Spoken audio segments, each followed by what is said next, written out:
বালিশ ছাড়া ঘুমানোর কথা আমরা চিন্তাও করতে পারি না, কারণ ছোটবেলা হইতে আমরা এটাই অভ্যস্ত। কিন্তু বালিশ ছাড়া ঘুমানোর যে উপকারিতা এটা জানলে আপনিও অবাক হইবেন। চলেন আজকে বালিশ ছাড়া ঘুমাইলে কি কি উপকার হয় জানিয়ে লই। 1. মেরুদণ্ড আর ঘাড়ের স্বাস্থ্যের উন্নতি। বালিশ ছাড়া ঘুমাইলে আপনার ঘাড় আর মেরুদণ্ড তার স্বাভাবিক অবস্থানে থাকে।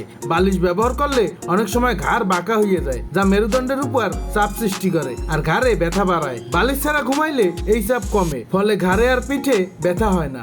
2.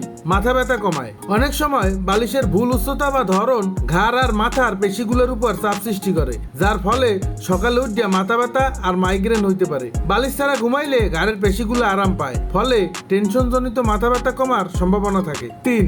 ত্বকের উপকার। বালিশে ঘষা লাগার কারণে মুখের ত্বকে বলিরেখা বা ব্রণ হইতে পারে। এছাড়াও বালিশে ধুলাবালি আর তেল জন্মে তা ত্বকের সমস্যার কারণ হইতে পারে। বালিশ ছাড়া ঘুমাইলে এই সমস্যাগুলো কমে, ফলে ত্বক পরিষ্কার আর সতেজ থাকে। 4. ঘুমের গুণগত মান বাড়ায়। কিছু মানুষের লাগিয়া বালিশ ছাড়া ঘুমানো বেশি আরামদায়ক মনে হইতে পারে। ঘাড় আর পিঠ আরাম পাইলে ঘুমের মধ্যে অস্থিরতা কমে আর গভীর ও নির্বিচ্ছিন্ন ঘুম হইতে পারে। এর ফলে ঘুম থেকে উঠিয়া বেশি সতেজ লাগতে পারে। 5. আরামদায়ক অনুভূতি। বিশেষ করে গরমের দিনে বালিশ ছাড়া ঘুমানো অনেকের কাছে বেশি আরামদায়ক মনে হইতে পারে। বালিশ ঘামে ভেজা বা গরম হইলে অস্বস্তি লাগে। বালিশ ছাড়া ঘুমাইলে মাথা ঠান্ডা থাকে আর নিঃশ্বাস নিতেও সুবিধা হয়, যা আরামদায়ক ঘুমের লাগিয়া খুবই জরুরি। দেখলেন তো বালিশ ছাড়া ঘুমানোর কত গুণ। তাইলে আর দেরি কিসের? আজ থেকেই আপনার বালিশে ঘুমানোর অভ্যাস বাদ দেওয়ার চেষ্টা করেন। তবে শুরুতে একটু অস্বস্তি লাগতে পারে, আস্তে আস্তে অভ্যাস করলে দেখবেন এর উপকারিতা নিজেই টের পাইবেন।